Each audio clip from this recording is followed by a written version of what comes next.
Hey everybody, welcome back to A Better Computer. My name is Matt, and this is a really exciting video for me because this is my 250th video for the channel. It's kind of a weird one because I'm mostly going to be talking to the camera, and yeah, I'm in the middle of moving, so I kind of have everything like packed up and everything ready to go. But I wanted to make this video, one last video in this office, because I have a really crazy idea that's just been rattling around in my head for the better part of a week, and I wanted to get it out here and kind of get more people's opinions on it. So I'd love to hear what you think in the comments. You're probably going to tell me I'm crazy, but I wanted to get it out there because I want to treat this like a brainstorming session. There are no bad ideas, right? So this is just an idea. I haven't thought of all the business logic and all the potential downsides and everything. The more I think about it, the more I want to live in a world where what I'm talking about today exists. So without any further ado, I want to talk about some problems, some opportunities, and the actual thing that I would love to see exist. So let's jump into the video. This is an iPad Pro that runs iPadOS. This is an iPad mini that also runs iPadOS. And so these two very differently sized devices run the exact same operating system, and in terms of software features, are effectively identical. There's really nothing I can do on this device that I can't also do on this device. And that's incredible, especially for a little iPad mini, but it's also, I think that the iPad Pro is a less special, less differentiated device today than it was when it was originally introduced a bunch of years ago at this point. See, when the iPad Pro was new, it had a whole bunch of differentiation features that separated itself from the other iPads. First off, it was much bigger. It was the first one with a 12-plus-inch screen, and it also supported the Apple Pencil. The Apple Pencil debuted with the iPad Pro, and these things made meaningful differences in how you could use the product compared to the other iPads. And since then, they even added the Magic Keyboard, which totally changed how you could use that device as a productivity machine. But over the last couple years, those features have trickled down to the rest of the iPad lineup. So the iPad Air supports the Magic Keyboard, all the iPads support the Apple Pencil, and again, the iPad Air is the same size as the smaller iPad Pro. So the differentiation for the iPad Pro is really down to just hardware features now. The screen is better, the speakers are better, there's an extra camera, the I/O is faster. But in terms of software, there's really nothing you can do on the Pros that you can't also do on the other iPads in the lineup, and so the iPad is just a little less special than it used to be. Don't get me wrong, I think the iPad Pro is definitely worth the money for people who want those additional features. For me, the ProMotion display is worth the extra couple $100 that you spend compared to the Air, but still, the differentiation isn't quite what it used to be. Another thing that's a problem, and I think this one's more of just a semantic problem than anything else, but I do think it's relevant, and you'll see why later. But I think that a couple years ago, when Apple changed the name on the iPad to iPadOS, for years, iPads had run iOS, and then they changed it to iPadOS, and we took this as a sign, and Apple really gave us this signal pretty clearly, that this meant they were going to take the iPad seriously, and it was going to diverge more than it had in the past from iOS. But over the past few years, I feel like that's not what we've seen. We've seen them stay pretty lockstep in functionality, and outside of split-screen multitasking and cursor support, how much does the iPad really do that the iPhone doesn't? I can drag files from one app to another on my iPhone now. I can do picture-in-picture on the iPhone. I just feel like every meaningful feature is available on the iPhone and the iPad, and they're really just moving forward at the same speed in pretty much every regard. So the difference between iOS and iPadOS, I feel like isn't any different from when they were both running iOS for many years. But it's not all problems. There are some opportunities that I think could make these products better. So the first one is the just insane power of the iPad Pros. They have an M1 chip and they have Thunderbolt for connectivity. And I think both of those are things that are just not fully utilized today. Every single iPad Pro review you can see from last year when that product was new is going to say something about how the power is awesome, the speed is great, but it doesn't really enable you to do anything that you couldn't already do on the old iPad Pros. Additionally, the Thunderbolt connection is great for file transfers if you're moving things to an SSD or something. It's nice for that. But in terms of like plugging into a monitor and using an external monitor, it didn't bring us any new features there. So if I plug in an iPad to a new Studio display, it's still just going to mirror my screen, which is exactly what an iPad mini can do. And I think there's some potential there.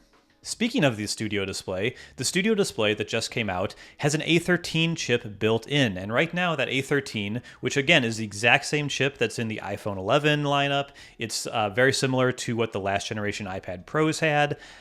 it is being used for a couple core features. It's processing the webcam footage. It's making spatial audio possible. So it's doing some work, but it's wildly underutilized for what it could do conceivably. And I think that's fine. Like, they're using the parts they have available, and it's going to be a good product and everything. But there's a lot of potential there that I think could be tapped to do something really new and interesting. So what is that new and interesting thing?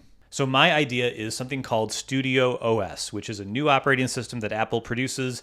And let me talk about the product changes, and then we'll get into the details of how I think this would actually work in practice. So there are 5 things I would change about Apple's product lineup of note.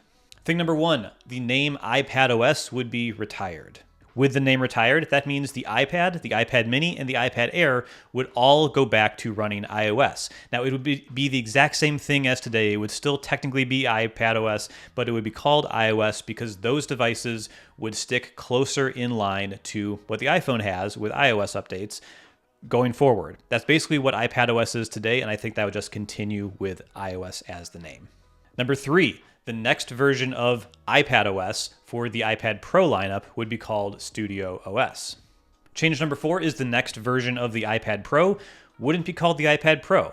It would be called the iPad Studio, and it would start at 13 inches in screen size. And thing number 5 is the next version of the Studio display would have an M1, maybe M2 processor built in, and it would run Studio OS. Okay, so stick with me. I know you may disagree with some of these changes or think they're crazy, but stick with me. So the idea here is that Studio OS would be a branch off of iPadOS. So we would just kind of branch off from here, and it would be able to focus exclusively on larger screen sizes and on professional workflows. By removing the need for the same operating system to power grandma's tiny iPad mini and a professional artist's iPad Pro, I think it would free up Apple to add a lot of the advanced features we want in their professional iPads in a way that wouldn't complicate the experience for people who want a more casual iPad experience. Also, since Studio OS would only run on larger devices, it would help free up Apple to make some UI changes to the software that only work on those bigger devices and just simply don't scale down to the tiny iPads that they sell today. So windowed multitasking might become more possible. Professional apps like Final Cut Pro, which is gotta be incredibly difficult to scale down to an 8-inch iPad mini, could just run on a 13-inch and larger screen, and that would free them up to make those experiences much better for those devices. Which brings us to the Studio display. So I think this is really exciting and really interesting potentially. So what if the next version of the Studio display has a slightly more powerful processor, let's say the M1, maybe even the M2 if it's affordable at that point, and you add Bluetooth to it and just let it run Studio OS when nothing else is plugged into it. Just pair a mouse and keyboard to it, and you can use it as a fully dedicated all-in-one computer. No need for a Mac or iPad to do anything with it. You can install apps, you can do all the things that you do on an iPad today. It has all the advantages that Studio OS would bring with additional windowing options and pro apps that Apple makes.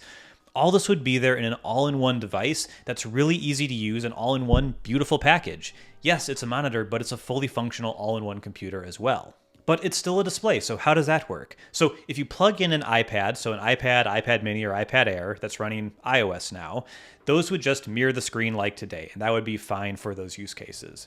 But if you plug in a new iPad Studio or an older iPad Pro running Studio OS, then those are running the same operating system. Maybe this is where we finally get the dedicated external display support for the iPad. You can move windows from your iPad over to the monitor. All that stuff works great. So that could be a really huge improvement to the external display experience using iPad Pros. And of course, it would work with the Mac. Plug a Mac into the display, it instantly turns into an external display for that Mac. And when you're in the Finder, it could even show up as a remote disk or an external disk so that you can get the files you were working on the Studio display in Studio OS. You could access all of those from macOS. So if you start something on the Studio display, you plug in your Mac because your workflow requires a Mac to finish the process for whatever reason, you can go ahead and bring those files in instantly.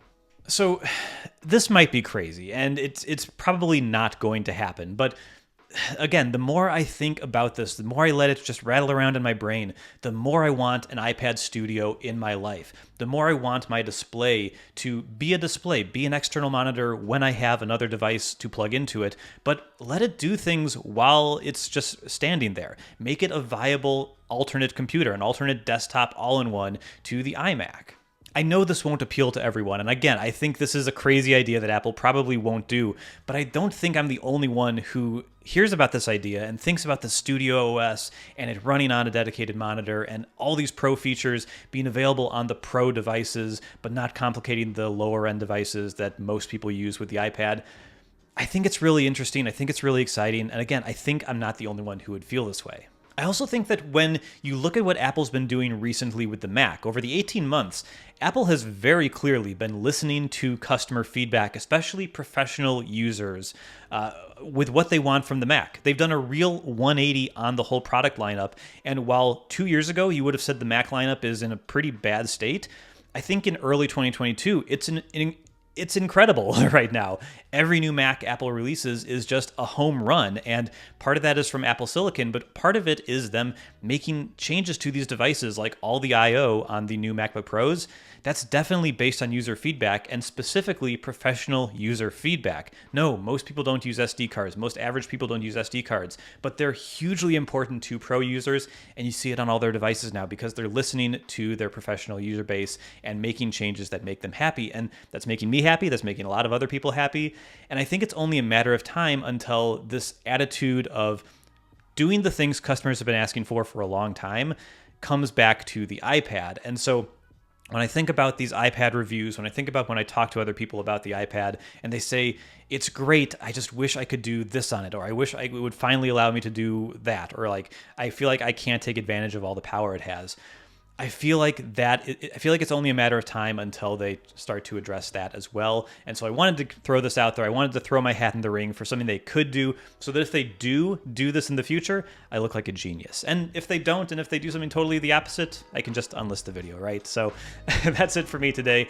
Thank you so much for watching. Again, this is probably the last video I'll do in this office, and I tried to make it as ugly as possible so that you won't miss it. But yeah, might take a few weeks off from the channel while I get up to speed with the new place, but thank you so much for watching. As always, leave a comment below what you think about this idea, and I will see you here next time. Bye-bye.